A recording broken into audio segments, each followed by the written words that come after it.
لا زال الجزائري يحلم بيوم يتسوق فيه من بيته أو عن طريق بعض اللمسات على هاتفه الذكي دون عناء.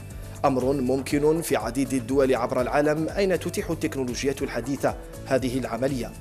الدفع الإلكتروني، التجارة المعلوماتية، اقتصاد الويب، الخدمات المصرفية الرقمية، كل هذه الفروع لا يثير وقع سمعها في الجزائر أي شيء لأنها وببساطة غير متوفرة.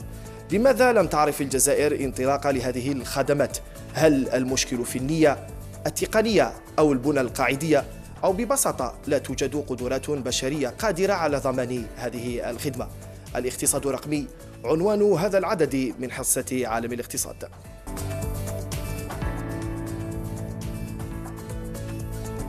مشاهدينا الكرام، أرحب بكم في هذا العدد الجديد من حصة عالم الاقتصاد التي نتناول فيها الاقتصاد الرقمي. إذن مشاهدينا الكرام، أسعد باستضافة السيد يونس كرار، وهو خبير في تكنولوجيات الإعلام والاتصال. مرحبا بك. شكرا. أشكرك على تلبيتك الدعوة. ويتواجد معنا أيضا السيد رسلان بن شريف، مستشار دولي في تكنولوجيات الإعلام والاتصال ومدير شركة MPS. مرحبا بك وشكرا على تلبيتك. شكرا على الدعوة. ويتواجد معنا أيضا السيد عبد القادر صالحي، مسيد شركة كيبلر تكنولوجي. مرحبا بك. شكرا. أولا في البداية نتوجه لك السيد رسلان، لو نبسط فكرة الاقتصاد الرقمي للمشاهد الكريم. تبسيط الاقتصاد الرقمي، من بداوه؟ مهمة صعبة، ولكن نحب لو كانت تبسط لنا. معليش نجربوا نبسطوها. اليوم نتكلم على الاقتصاد الرقمي لما نمكنوا المستهلك من القيام بشراء أي شيء مثلا عبر الإنترنت بدون أن يكون يعني يستعمل نقود، يعني كاش، معاملات مباشرة. معاملات مباشرة يعني عبر الإنترنت، عبر البنك أو كما نقولوا لا بوست اي تيليكومونيكاسيون، لو كونت بانكير، لو كونت سي سي بي، يقدر يدير دي ترانزاكسيون بانكير. كاين دول ماشي يعني غرما، يعني ماشي حتما هي دول متقدمة راحوا حتى الام بايمنت، لأنه كاين ظروف مكنت هذه الدول من الذهاب الى الام بايمنت قبل يعني لدعم هذا الطلب متوفر في هذه السوق، الطلب في هذه المجتمعات. الطلب دائما متوفر. الطلب يعني كاين ناس، سمعت بزاف ناس يقولوا انه ما كانش مكان للاقتصاد الرقمي في الجزائر لانه ما عندناش لا كولتور تاع لو كوميرس الكترونيك، ولا باش تكون عندنا اون ايكونومي نيميريك. هذا يعني ما عنده حتى يعني لي زارغومون هذو ما عندهم حتى معنى. يعني كنا نقولوا باللي الجزائري ما يسحقش الهاتف النقال. نهار دخل الهاتف النقال ولاو الناس يضاربوا باش عندهم. كيف نقنع الجزائري اليوم انه هذه الامكانيه يمكن ان تجسيدها اليوم في الجزائر، في الاقتصاد الجزائري؟ يعني هي لازم نمدوا له لا بوسيبيليتي باش يقدر يستعمل هذه الامور هذه. كاين بزاف الدوافع اللي يعني قادرين يسهلوا هذه الامور هذه المستهلك الجزائري. يعني انا متاكد انه لو تقسي اي مشترك تقول له كيفاش دير باش تخلص يعني اي فاتوره، يقول لك نفضل نخلصها من عبر الانترنت، ولا نروح عندي مشكل تاع ستاسيونمون، عندي مشكل تاع لاشين، عندي مشكل تاع الصرف ما كاش، عندي مشكل كثير من العناء كثير من العناء وتقصر في الوقت.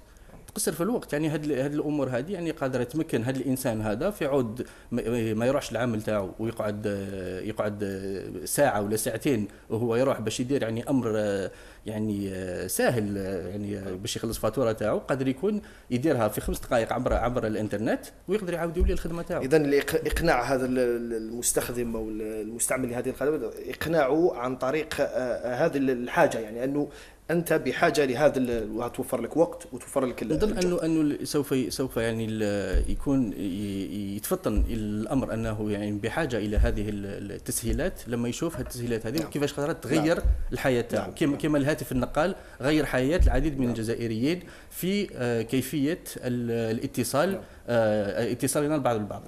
سيد يونس كرار، في المقدمة سؤال، اليوم في الجزائر لماذا لم يشهد هذا الاقتصاد الرقمي انطلاقة يعني فعلية اليوم؟ ما نتكلموا على الاقتصاد الرقمي، نتكلموا على الخدمات الإلكترونية بصفة عامة. يعني هناك اللي ما حبوش يطلقوا هذه الخدمات يجبدوا أسباب كثيرة، من بينها أن البنية التحتية ماهيش واجدة، ذهنية الجزائريين ماهيش مستعدة لهذه الخدمات. لا يمكن التحجج لا يمكن التحجج بالآليات. متوفرة اليوم الآليات والتكنولوجيا متوفرة لأنها متوفرة في العالم الكل. يعني ما حاش نخترعوا حاجة جديدة. مثلا لما نتكلموا على التجارة الإلكترونية ولا الإدارة الإلكترونية متوفرة في بلدان اللي كنا حنايا أحسن منها بكثير. يعني ما نتكلموا على إثيوبيا، رواندا، يعني السنغال، يعني ماش نتكلموا على اليابان وكوريا الجنوبية، البلدان اللي رانا الناس اللي تروح تزور. اليابان فصلت في هذا الأمر منذ زمن طويل. هذا ممكن نلقاو السباق قالوا متقدمين بزاف. تحضرك العالم ولا مفتوح، الناس راهي تتنقل. أنا شفت مثلا في فيسبوك الصحفيين اللي انتقلوا باش يغطيوا مقابلة الجزائر إثيوبيا، يعني أسبوعين ولا 3 اندهشوا، لقوا خدمات، لقوا الجيل الثالث الجيل الرابع وكذا. فالناس ولا تعرف هذه الامور. ما نقدروش نغطيهم. ماناش في قريه معزوله، رانا جزء من هذا العالم. والجزائريين حابين يستفادوا من هذه الخدمات كما يستفادوا الناس. يعني قال على هذا يروح اللوتيل الان الجزائري ولا عنده مركب نقص. لما يروح للفنادق يقول له كيفاش تدفع، يجبد الصرف، يقول اعطيني كارت كريدي، ما عندوش. لان الثقافه هذه ما دخلتش. الان الحجج هذو حجج يعني باطله، تبقى هي قرار سياسي واراده حقيقيه. لان حتى قضيه ان الجزائريين مش واجدين، كاين بعض الامثله تبين بلي الجزائريين واجدين يستعملوا هذه الخدمات الالكترونيه. قرارات في مكان الجزائريين. شوف انا نعطي مثالين ولا 3 امثله اللي بينت بلي الجزائريين ما عندهمش عقده امام الخدمات الالكترونيه. لما جات قضيه لا دي ال باش يدخلوا الملفات، ياك شرطوا عليهم قالوا نديروا ملفات الكترونيه. الناس دخلت شفنا اقبال كبير على هذه العمليه. صراحه حتى مشكل.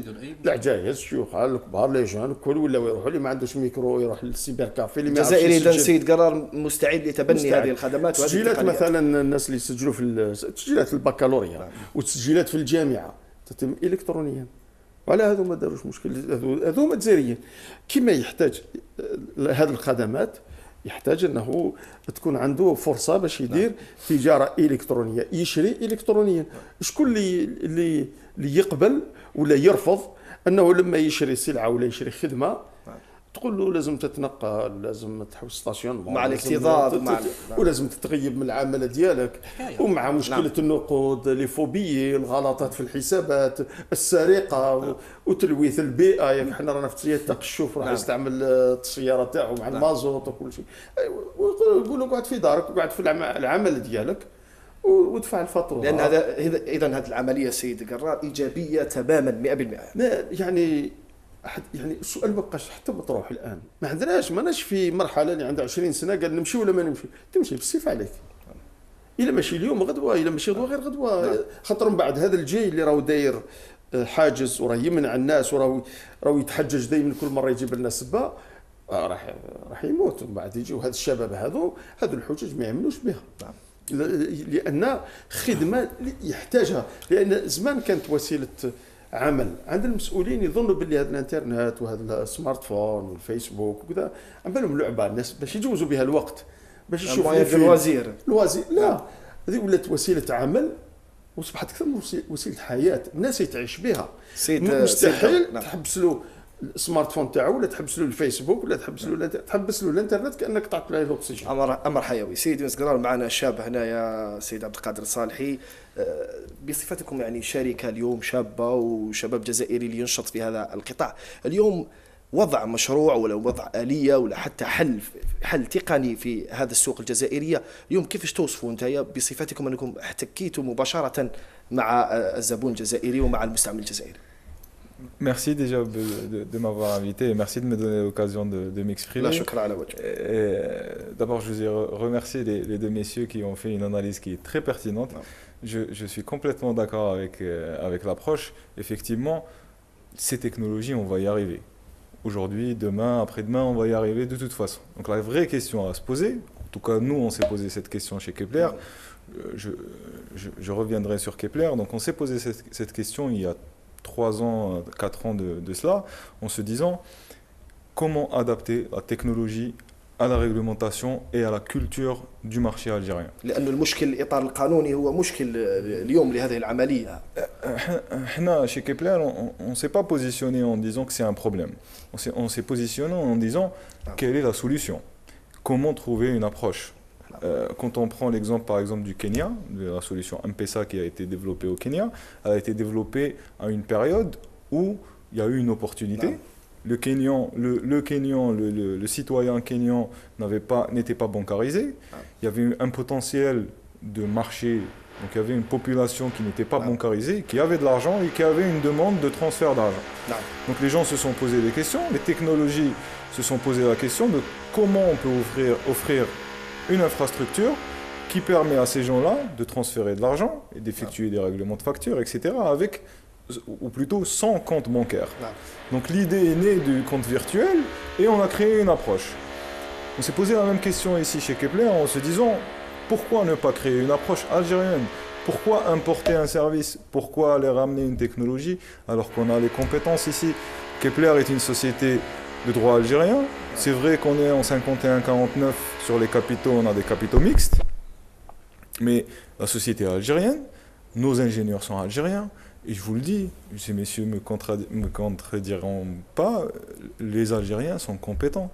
On a des universités qui forment des ingénieurs qui sont du même niveau qu'un ingénieur européen. اليوم سيد عبد القادر كي نسمع هذه الحوصله هذه اليوم اين يكمن المشكل اذا الماده الرماديه متوفره، البنى القاعديه متوفره، التكنولوجيا بحد ذاتها متوفره، يعني اين يكمن المشكل؟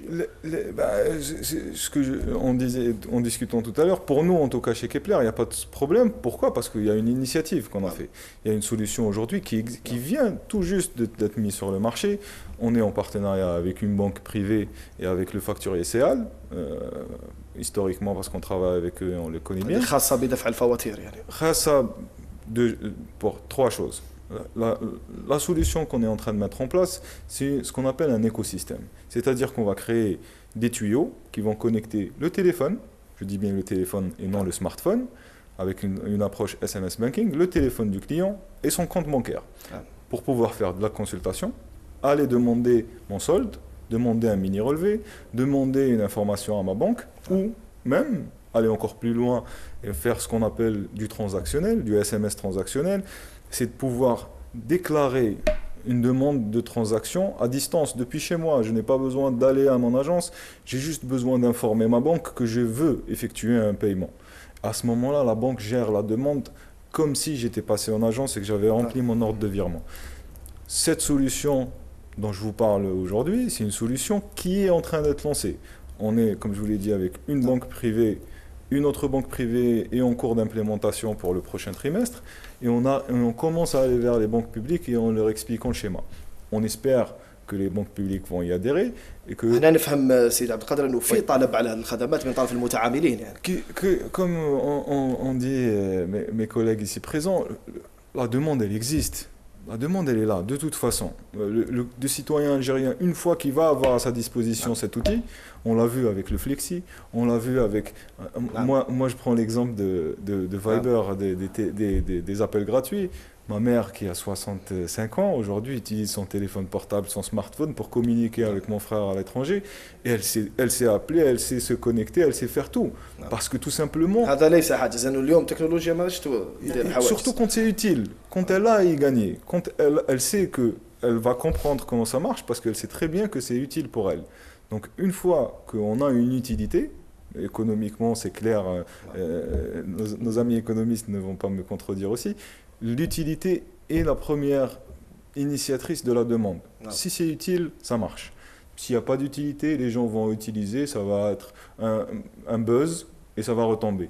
Mais quand il y a une vraie utilité, quand ça me permet de gagner de l'argent, ça me permet de gagner du temps, quand ça me permet aussi d'économiser et d'être environnemental, parce que l'électronique veut dire pas de papier, veut dire اقتصاد عدة أمور اليوم تقتصدها من خلال هذه الخدمات. Et surtout, veut dire pas très. Au contraire, les gens disent qu'il y aura plus de fraude. Pour moi, au contraire, il y aura beaucoup moins de fraude parce que c'est tracé. Toutes les transactions سيد عبد القادر نرجعوا لهذا المشكل. نطرح سؤال سيد رسلان اليوم، هل التحجج بالجانب الأمني سيد رسلان مشروع اليوم في هذه العملية هذه؟ هو ليس بمشروع على الإطلاق. يعني هو رانا نروحوا يعني اون فا يعني دون سونس كونترير. احنا اليوم نعطي لك دي زيكزامبل سامبل. واحد من المشاكل اللي سمعنا بها يعني منذ عدة شهور هو لا لوت كونتر لو مارشي نوار. نعم. اوكي، سوق الموازيه. سوق الموازيه السوداء، صح. المشكل راح الحق يعني ليتا بروبوزي باللي الناس اللي عندهم يعني اموال في السوق السوداء يحطوها في البنوك. نعم. ويخلصوا عليها 7%. نعم. حنا رانا كامل هنا نخدموا في مؤسسات، نحطوا دراهمنا ونديكلاريوهم ونخدموا بهم ونخلصوا 26% باسكو اوني دون دي سوسيتي دي سيرفيس. دركا غدوه الا كان كل الجزائريين يبداو يستعملوا هاد ليكونومي نيميريك، يعني يعودوا يبيعوا ويشريوا اترافير لو اترافير هاد لي سوليوشن هادو دو بايمون الكترونيك. Ça veut dire que tout le monde est bancarisé, ça veut dire qu'il y a une traçabilité totale de حتى مشكل السيوله ما راحش. مشكل السيوله ما صرا شحال من مره مشكل السيوله وين الناس يروحوا يعني في رمضان يروحوا لدي بيرو دو بوست وين ما كانش سيوله في فترات مثل شهر رمضان. بارك الله فيك. لا liquidité n'est pas disponible. يعني on a de gros problèmes parce que c'est des problèmes qui impactent la vie quotidienne du consommateur. من الحاجه هذه تاع لا sécurité, au contraire on est en train de proposer يعني partout dans le monde. On a poussé les gens à aller vers le commerce électronique pour pouvoir justement éviter au maximum les cas de fraude et pour pouvoir avoir plus de visibilité, d'abord que ce soit sur un point de vue sécuritaire mais aussi sur un point de vue économique, parce que du jour au lendemain on sait grosso modo comment, c'est quoi le pouvoir d'achat réel, c'est quoi le volume d'achat qui est fait sur les différents secteurs, c'est quoi الارقام تكون يعني تكون يعني دقيقه جدا. وهذه الدقه تاع الارقام يعني اللي رانا نعانيو منها اليوم، يعني حتى باش الناس تروح في الاقتصاد الرقمي الارقام اللي راهي عندنا ارقام يعني نقدروا نقولوا انها ماشي مزيفه، ولكن يعني elle ne donne pas la visibilité totale sur l'état actuel. ماشي حقيقيه على الاطلاق، ماشي حقيقيه. نقدر نعطي لك يعني دي زيكزامبل رابيدمون. نهضروا باغ اكزومبل على المستهلكين الجيل الثالث. يقول لك عندنا 16 millions d'utilisateurs de 3G, 16 millions de clients 3G. Il faudrait comprendre qu'est-ce qu'on veut dire par un client 3G. Aujourd'hui, on est en train de parler de 16 millions de contrats 3G. Qui a le cas, là je peux parler aussi de mes parents ou là même de ma grand-mère qui est là, quand elle va acheter une puce par exemple, on lui fait signer un contrat 3G. Mais le téléphone il lui permet pas d'accéder à la 3G.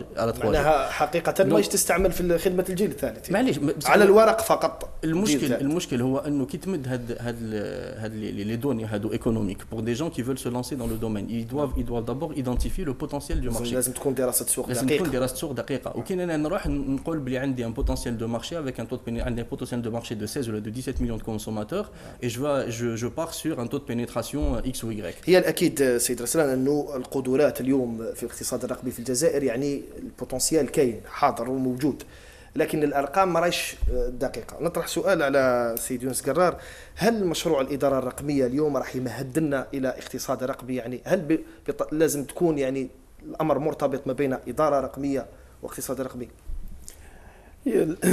هذا المشروع مشروع قديم وفي العالم كامل مشاو له اللي اسمه المجتمع الرقمي. نعم. ولا المجتمع المبني على المعرفة اللي يعطي فرصة باش نقدموا هذه الخدمات التقليديه هذه نديروا خدمات الكترونيه وتمس جميع المجالات. احنا في الجزائر بدينا نكتشفوها، نكتشفوا الكاز جوديسيير الكترونيكمون، نطلبوه نتبع الباسبور بيومتريك. عديد من الوثائق اليوم ماشي اوبليجي نروح للكيشي باش نشوف الباسبور وجد ولا لا، نقدر نتبعوه. دونك هذه خدمه الكترونيه، فما كان حتى مشكل. عمرنا سمعنا باللي كان مشكل. وزيد غريب لو كان يقولنا باللي كان مشكل، تسمى حنا ولينا جزائريين حاله خاصه في العالم. هل يعني اليوم سيد قرار هل العائق اليوم عائق ذهني اليوم؟ لا، انا نقول لك العائق هو عائق اراده سياسيه. مازال ما فهم يعني لي ديسيدور تاعنا لازم يجاوبونا على سؤال واحد برك باش من بعد ننطلقوا. نعم. هل يحتاجوا لتيسي ولا لا؟ قال نحتاجوا هذه التكنولوجيات ولا لا؟ الا مازال في الذهنيه تاعهم تاع المسؤولين تاعنا باللي هذه التكنولوجي ستان جو لعب تاع دراري، قال كي يشري سمارت فون ولا كي يدخل الانترنت سي باش يلعب، باش يتيليشارجي دي فيديو يشوف لي فيلم، ولا قال لا للترفيه، يعني للترفيه ولا وسيله عمل وسيله حياه نعيشوا بها. قال كيفاش في العالم الناس تقرا ترافير انترنت، يداوي ترافير انترنت، يحوس على امبلوبيه ترافير انترنت، صيدليه ترافير كل الخدمات متوفره في هذه الشبكه العنكبوتيه. وعلاش في العالم يديروها وحنا في الجزائر لو يجاوبون على هذا السؤال هذايا ثم ننطلقوا. لما تقول لي باللي نحتاج لهذه الخدمات ونحتاج لهذه التكنولوجيا ثم نديروا استراتيجيه. قال كيفاش ندخلوا هذه الخدمات لجميع المصالح باش ما تبقاش البلاد يعني تمشي كما يقولوا دو فيتاس، لان المواطن من بعد هو يحير يقول كيف هنايا مثلا باش نجيب الاكسترينسونس 12 عندها عامين لازم نروح البلديه وين زدت درك ندومونديه من اي مكان من اي بلديه نروح نجيب معناها الامكانيه في التقنيه اليوم متوفره ما فيش مشكل فيها. وعلاش وزاره الداخليه دارت لي هذه الخدمه هذه؟ بصح لما نروح نجيب ليفري فونسي مثلا ولا المشروع بيرمي كونستروير ولا سيرتيفيكات كونفورميتي نعاودوا نوليو الاوراق كيما في السبعينات. هذو وزارتين وراهم يكفي في حكومه واحده. هل اليوم سيد قرار هل اليوم في هذه الفتره هذه رانا امام حتميه تطبيق هذا النظام، نظام الاقتصاد الرقمي اليوم؟ والله شوف ما عندناش حل واحد اخر مفروض علينا نعيشوا هكذا. اولا لان كاين منافسه كبيره جدا، لان درك الان وزيد مليحه طاحت لنا هذا الشيء التقشف هذا لازم نيكونوميزيو. يعني تصور انت انا حاب لو كان ان شاء الله يعني الطلبه اللي راهم يسمعوا يديروا لنا دراسه واش اقتصدت الجزائر لما دارت مثلا هذا الاكسترينسونس 12 هذايا اللي نجيبوه في عوض نتنقل. شحال من مواطن كان يتنقل باش يجيب الاكسترينسونس 12 تاعو، الساعات الغياب تاعو من العمل، وسيله النقل حتى المازوت اللي استهلكناه، البيئه اللي لوثناها، قضيه السرقه دونك رفد الدراهم معاه ولا رفد شحال اقتصدنا الجزائر واش ربحت.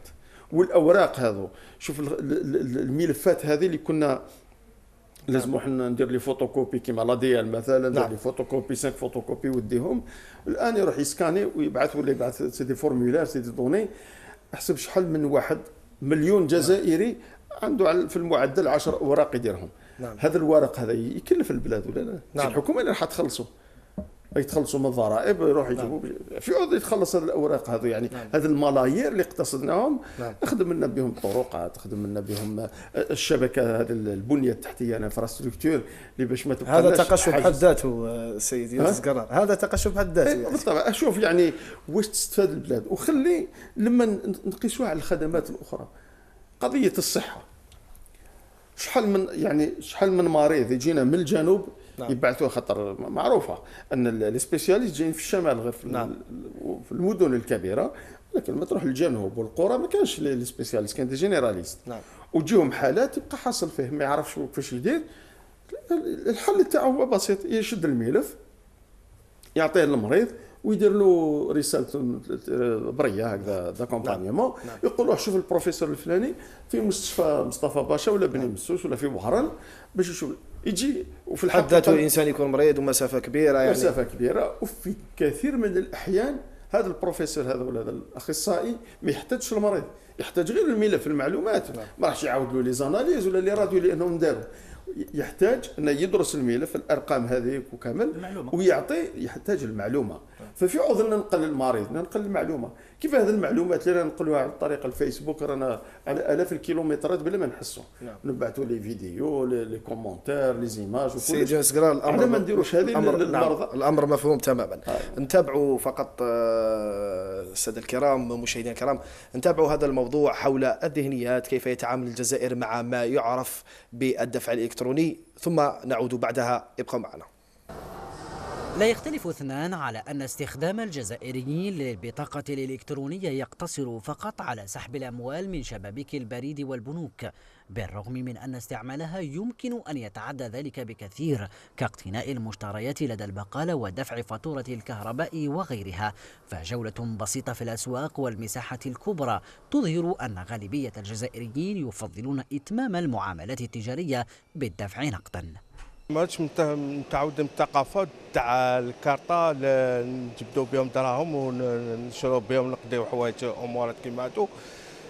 حنا جينيرالمون نخرجوا تجي لابي نخرجوا دراهم كي تجبد تعرف تصرف بهم، الوغ كي تكون مخبيين بلا كارت ما تعرفش كيفاش وبالرغم من أن ملامح الدفع الإلكتروني بدأت تظهر شيئا فشيئا في الجزائر، إلا أنه توجد العديد من العوائق التي حالت دون ترسيخ ثقافة الدفع الإلكتروني، فضلا عن عدم ثقة المواطنين تجاه هذا النوع من التعامل الآلي. فيما يخص الغاز والكهرباء والماء، الآن رانا نخلصوا عن طريق الشاك بوستو، مثلا ماندا ولا حاجه توصل اوليو باش نهز انا الدراهم تاعي ونروح لاجونس نخلص، هاني نخلص بطريقه سما غير مباشره، ولو انه توجور فيها الاوراق النقديه. يا ريت لو كان يعطونا بطاقات ونبدو دوك نستعملوها يا ريت. على كل حال هي الغلطه مشتركه، لانه الاشياء هذه لابد الجيل تاعك تربيه اولا يكون عنده ثقه في هذه البطاقه ويؤمن بها ويعرف ما معنى البطاقه. Donc le gouvernement حاب bancariser l'argent, faut bancariser l'argent. C'est un moyen باش le paiement par carte de crédit permet de garder l'argent في les banques ou faire les mouvements d'une banque à une autre. Donc حاجه مليحه. Mais رانا روطار بزاف. وفيما يبقى المواطن عازفا عن إتمام معاملته التجارية إلكترونيا، يرى أصحاب المحلات التجارية الكبرى بأن غياب الاتصال والتحسيس والتوعية بأهمية استغلال الدفع والسحب الآلي زاد من عمق الفجوة، ما يجعل الهيئات المالية والمصرفية في مواجهة تحديات تغيير سلوك الجزائريين ومصالحتهم مع آليات الدفع والسحب الإلكتروني. J'ai remarqué la plupart des gens elles préfèrent de payer par espèce. ماشي كاع الناس تخلص بار كارت. بالك je pense à chaque fois déjà qu'il y a un problème de réseau. C'est pour ça alors الناس تجيب معاها l'espèce باش تخلص l'espèce au lieu de carte magnétique. Elle est sécurisée déjà. فيها une certaine sécurité. ماشي à chaque fois déjà حنايا باش نديروا le transfert d'argent et tout ça. On préfère le paiement par carte خير من le paiement par espèce. وتعتزم الحكومة خلال سنة 2016 إطلاق جملة من الإصلاحات المالية هدفها تعميم التعاملات المالية الإلكترونية للتقليص من التعاملات النقدية، فيما يرتقب أن يصل عدد بطاقات الدفع الإلكتروني في مرحلتها الأولى إلى 15 مليون بطاقة. الموضوع كان للزميل كمال جفال. السؤال نوجهه سيد عبد القادر. اليوم الجزائري نشوفوا انه يرحب بهذه المبادرات.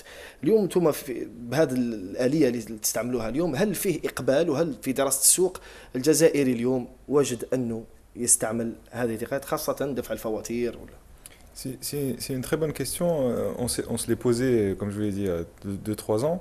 Et pourquoi, faut savoir d'abord pourquoi on s'est intéressé à ce qu'on appelle le SMS banking, le SMS bancaire.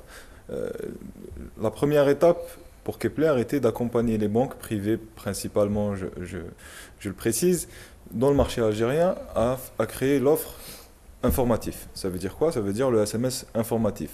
On vous envoie un SMS par semaine avec votre solde ou votre mini-relevé. Ça, on le fait déjà et on le fait depuis 2009 avec les banques privées, pratiquement toutes les banques privées. On sait déjà que l'Algérien est prêt à payer jusqu'à entre 200 et 250 dinars pour recevoir juste une information. Et au jour où je vous parle, on en envoie 1 million par mois sur l'ensemble de nos clients. Ça veut dire qu'il y a déjà 1 million de clients qui acceptent de payer pour recevoir une information sur le solde. في جاهزية من طرف المستخدم الجزائري ولا المستهلك الجزائري. هذا كيما نقولوا c'est l'offre référence sur laquelle on a fait notre étude. À partir de là, on s'est posé la question en se disant si je suis prêt à payer pour recevoir une information, combien est-ce que le même client serait prêt à payer pour recevoir, pour que lui puisse demander l'information quand il le veut et surtout pour qu'il puisse faire des services à plus de valeur ajoutée. Quand je dis des services plus de valeur ajoutée, c'est justement le transactionnel, pouvoir envoyer de l'argent à des proches, pouvoir envoyer de l'argent à ma mère, pouvoir envoyer de l'argent à mon frère, en même temps, pouvoir payer des factures. Et encore une fois, aujourd'hui, au jour où je vous parle, c'est un système qui a déjà fait ses preuves. On l'a testé on a travaillé depuis 2 ans et demi. Ça fonctionne. Mon téléphone aujourd'hui, moi en tant que souscripteur, parce que je suis déjà souscripteur, je peux déjà avec mon téléphone payer votre facture. Je peux déjà transférer de l'argent à un proche. et je peux consulter mon compte à distance depuis chez moi. سيد عبد القادر، اليوم علاش انتم فكرتوا اولا انه نختار دفع الفواتير قبل ان نمر الى خدمات اخرى؟ C'est aussi une très bonne question. À vrai dire, on s'est posé la question d'une approche plutôt politique. Ça veut dire que techniquement aujourd'hui, l'outil tel qu'elle existe, l'écosystème qu'on a mis en place, quand je vous dis un écosystème, c'est plusieurs acteurs. Hein. C'est l'opérateur télécom, c'est le facturier, c'est la banque, c'est un serveur centralisé qui fait connecter tout le monde et qui permet à tout le monde de s'échanger des informations. Ce système-là nous permet déjà d'intégrer ce qu'on appelle des marchands. Un site web, un magasin, c'est possible. Techniquement, c'est possible. Sauf qu'on a décidé quand même de le laisser à une deuxième étape. On a décidé de démarrer avec des facturiers publics, des grands facturiers, du type CEAL par exemple, pour deux raisons. Déjà pour tester le marché, pour voir comment les gens vont réagir. Est-ce qu'ils vont adhérer au service? Est-ce que ça va fonctionner? Est-ce que les gens vont trouver ça utile? À ce moment-là, on se posera la question en disant les marchands, c'est une deuxième étape. Intégrer des sites web, intégrer des magasins où je peux venir avec mon téléphone, choisir le produit et le payer avec juste un SMS. Ça pourrait être aussi simple que ça. Et j'insiste aussi pour dire que ça fonctionne déjà. Les gens ont du mal à penser que c'est déjà là. Les gens pensent que c'est compliqué, on travaille dessus depuis 3 ans et demi, on a mis en place un système, on a sélectionné des banques pilotes qui ont une exigence de qualité et de sécurité qui est très élevée, c'est en général des banques privées et qui respectent les normes algériennes et les normes internationales. Ça veut dire quoi? Ça veut dire que le système tel qu'il est mis en place aujourd'hui, c'est un système qui est conforme aux normes bancaires, aux normes de sécurité et en même temps qui fonctionne et qui vous permet de payer votre facture CEAL aujourd'hui. Donc on espère que dans les prochains mois, peut-être si on est optimiste dans les prochaines semaines, on espère qu'on va continuer à intégrer, on commence déjà à هنا فيه دليل أنه قابلية اعتماد هذه التقنيات. سيد سلام، سؤال راح نطرحه عليكم جميعا. في وقت أن الجزائر العالم كان رأسمالي، الجزائر كانت اشتراكية وكانت خدات وقت أنها تمر إلى الرأسمالية وكنا دفعنا ثمن يعني نوعا ما. اليوم هل في خطورة أننا ما نمشيوش مع الاقتصاد الرقمي في الظرف الحالي سيد رسلان؟ الخطورة ماشي خطورة، هي surtout un manque à gagner. والخطر هو c'est qu'on soit isolé, à force on soit isolé. Aujourd'hui on est en train de rentrer dans ce qu'on appelle une économie mondialisée, c'est-à-dire que les transactions ne sont plus des transactions locales, il y a des transactions qui se font y compris à l'international. كي نروحوا لهاد l'économie numérique هذه، on a tendance حنا نقعدوا غير نخموا غير على الجزائر والجزائري والمستهلك. علاش ما نخموش على المؤسسة، كيفاش نسهل المؤسسة باش تقدر elle peut toucher plus de consommateurs, elle peut augmenter son chiffre d'affaires. En augmentant son chiffre d'affaires, elle devient plus rentable, elle va créer plus d'emplois, elle va payer plus d'impôts.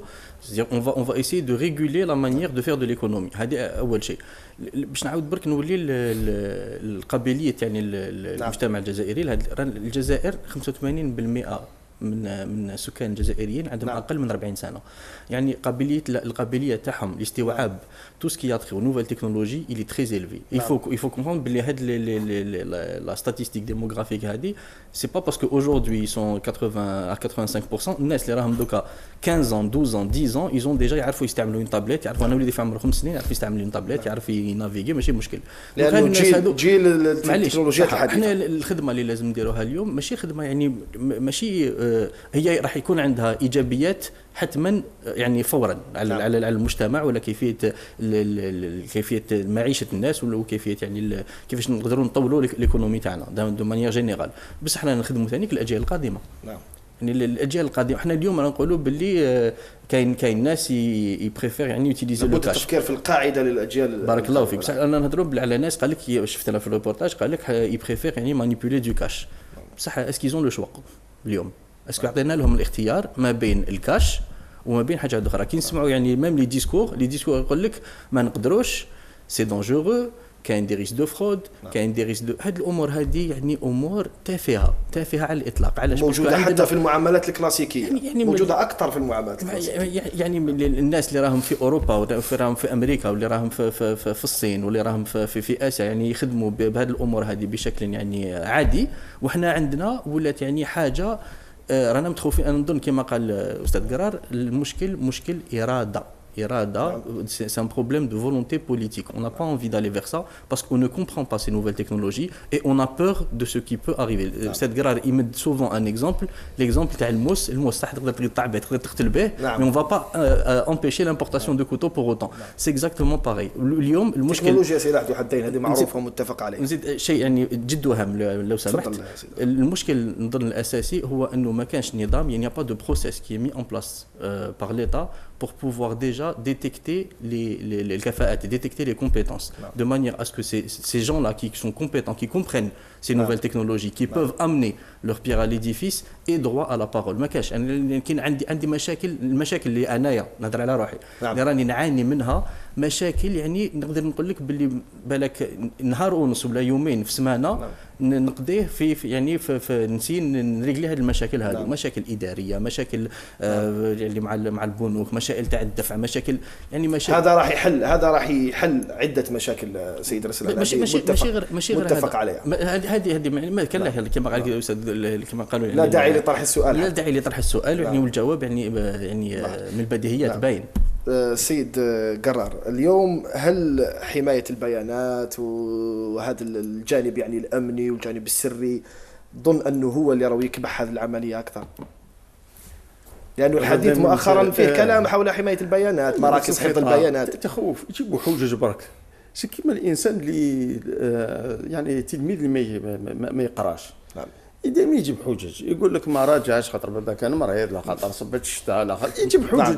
كان تجيب حجج, وعلى اللي معك في القسم داروا النقاط مليح وعلى هذا يجيبوا نقاط. علاش في العالم الكل تمشي غير انت تجي عندك يبدا الجانب الامني, وعلى الامريكان ولا في الصين ولا كوريا الجنوبيه ولا في تونس ولا في المغرب اللي داروا الدفع الالكتروني تما متهورين مهبل, ما على بالهمش لو ريسك اللي كاين. دونك هذا الجانب الامني صح تطرحوا لي على هذه, وعلى ما تطرحوليش على السيارات. نعم. يا كان نديروا السيارات ولي زاكسيدون الناس يتموت. نعم. امنع السيارات. نعم. حب السيارات, قال خلاص واحد نعاودوا نرجعوا للعواد. في السيارات تحب تجيبهم. نعم. وتجيب لي ديرنيير مارك, الكترونيك بلي زوبسيون اللي كاينين في السيارات خاطر فاهمها. على هذه اللي ما منعتهاش. فنفس الشيء. لأنه عدم فهم هذه التكنولوجيا يطرح هذا المشكلة العقلية. وزيد الأمر الثاني نذكروا يعني نذكر درنا حساسك شو انا اللي جو يطلقوا الجيل الثالث. نعم. ياك دائما ما نطلقوهاش خاطر الجانب الامني تخوف كبير, وانا خايفين, ولو كان نديروا الجيل الثالث ولا تيروريست وبداو يستعملوا لا 3 جي باش. نعم. وهنا طلقنا 3 جي واش صار؟ هم كاين 16 مليون دابوني معليش, ياك الحمد لله مزيريين. نعم. وكانوا يقولوا لنا بلي الجزائر ما عندوش دراهم, ما يعرفوش, ما يقدروش يشريوا السمارت فون. شحال كانوا يقولوا يكون من كونسوماتور دو 3 جي كانوا يقولوا باللي في 5 سنين باش نوصلوا 3 ملايين. نعم. سي الماكسيموم. في ظرف 6 شهور نظن ولا شهرين كان هذا الرقم في عام ديباسينا 8 ملايين. نعم. شفتوا لاشان الناس كيفاش تشري, روح شوف لي باك اللي يديرهم لي زوبيراتور, يجيب لك سمارت فون تاع 7 ملايين 8 ملايين الناس تشري. فالامكانيات ما كانش بزاف, ما يعرفوش الجزائريين كيما واحد اخرين الجزائريين بس مختلفين عن العالم. واحد بلجيكي ولا تونسي ولا اماراتي يحب تليفون جديد, يحب ومن بعد ويدبر راسو كيفاش يجيب دراهم. قال الدوله نتايا اعطيني تقنيه, اعطيني وخليه هو يدبر راسو. نهار الجزائري شاف باللي لازم له تلفزيون اتش دي جابو, يقولوا كان عايش في براكه. نعم. سي فري ما عندوش دراهم مي يدبروا راسو. كليماتيزور فهم باللي الكليماتيزور يحتاجوا في الصيف جابوا صالح. الناس ولا دير لك الحاجه يعني هي اللي دائما تبعث لما يعرف هذه الخدمه الالكترونيه تساعده فراح يمشي لها وراح يديرها. علاش؟ لان يشوف باللي تسهل له المعيشه تاعو. شكرا لك سيد قرار. كلمه اخيره فقط في هذا الجانب. كلمه اخيره جوستومون سيغ سا. جو بونس كو اون بلوس du problème culturel, il y a un problème d'ambition. On n'est pas assez ambitieux. On n'est pas assez ambitieux en Algérie. Moi je dis, شكون قال le Kenya tous les la référence mondiale en payment. Le Kenya est devenu la référence mondiale en mobile payment et personne ne l'avait prédit. Je pense que l'Algérie a sa place. Il faut qu'on soit ambitieux, il faut qu'on croie en nos... خاصة في القدرات البشرية. Exactement, القدرات البشرية, surtout nos ressources humaines, on a des gens compétents. مؤسستكم جزائرية 100% بكوادر جزائرية, وهذه نقطة مهمة جدا. نقطة مهمة جدا, je pense que aucun l'État, enfin les gouvernants nous font confiance et croient en les jeunes. on peut être ambitieux, on peut faire des choses qui impressionnent. وشفنا مبادرات كثيره سيد. Une jeune société, on a 5 ans d'existence, on a déjà exporté, on travaille déjà avec toutes les grandes banques privées algériennes et c'est une fierté pour nous. Malheureusement, on se rend compte que ce n'est pas une fierté pour nos gouvernants, alors qu'on représente un jeune Algérien. On aimerait que les gens nous fassent confiance et croient en nous. C'est vraiment ça, croient en l'Algérien المشكل ما بين الجيلين في التفاهم. Exactement. اسمح لي برك نعاود نشرح خاطر الناس تسمع البروجي تاع الكينيا هذا باش الناس تفهموا. سي بروجي تري سامبل. نتذكر تكلمنا عليه في 2010 2009. التلفزه الكينيه دارت اون بوبليسيتي باش تفهم هذا الشيء. ابا كيفاش تم واحد فلاح مع واحد اخر يبيع له معزه، يقول له يتفاهم على السومه ومن بعد لتبسيط الفكره يعني يتفقوا قال نشريها بطون، من بعد هذا كيرفد الهاتف تاعو نعم ويدير يبعث له المبلغ يفليكسيلو. نعم بصح من بعد هو كي يفليكسيلو في الكونت تاعو هو كي يروح لوبيراتور يترجم له هذاك لو كريدي دراهم يخرجهم. قال درك انا عندي في الكريدي تاعي 2 ملايين ما راحش نهضرهم الكل. قال له روح لوبيراتور تاعي قال ما عندي 2 ملايين 500,000 نخليهم نهضر بهم وندير بهم طرواشي، مليون ونص نعطيهم لي ولا والفكره بسيطه خلينا نروح نخلص بهم الفارماسيان ولا لوتيل ولا نعم سي تري سامبل. ولا هذا لو موديل هذا اللي جابتوا الحاجه لان ما كانش عندهم دونك كان عندهم تليفون كامل كما في افريقيا وبعد ولا مثال تضربوا بالبونو البنك العالمي وكذا ولات في اوروبا مفهوم جدا سيد قرار لذيك الوقت. تفضل كما قلت نعم في حاجه كما قلت لو بروبليم تاع الوسمو سيتي ان بروبليم دو بوزوان. كان اون غراند بارتي تاع الكينيا سي لا بروس وكان بزاف لي تريبو عايشين في الامور وكان ما كانش لي بانك نو بو با ات بريزونت. لو بروبليم سيتي كيفاش حل مثل هذا حتى لازم لنا حل باش نمكن تقليص المسافات. صح بارك الله بارك الله فيك. هذا هو يعني المفهوم. دركا انا نشوفوا باللي لي بوفوار بوبليك كينيان ont été motivés par la performance et par le fait de régler un problème. حنايا عندنا on est encore motivés par l'effet d'annonce. هذا ما كان. Il faut qu'on arrête de penser à l'effet d'annonce et qu'on pense à aller vers la performance. Et la performance ne viendra que par les gens qui sont capables de driver cette performance. شكرا لكم سيدنا. شكرا l'effet d'annonce نحيوه ولكن لما نطلق مشروع يعني انا متمني لو كان الوزاره ما يقولش راح نبدا ما تبداش كي ديرها قول نعم لان الناس كرهت خلاص دائما نبداو ومن بعد يجي العام الجاي ويقول لك راح نبدا وزيد هذا لي زون راح ينطق 2017 فيها 365 يوم. نعم شكرا لك سيد قراز. شكرا لك سيد عبد القادر ارسلان. اشكرك على اثراءكم هذا النقاش. مشاهدينا الكرام نصل الى ختام هذا العدد. تقبلوا مني تحياتي وتحيات الطاقم التقني السهر على انجاح هذه الحصه والى الملتقى ان شاء الله.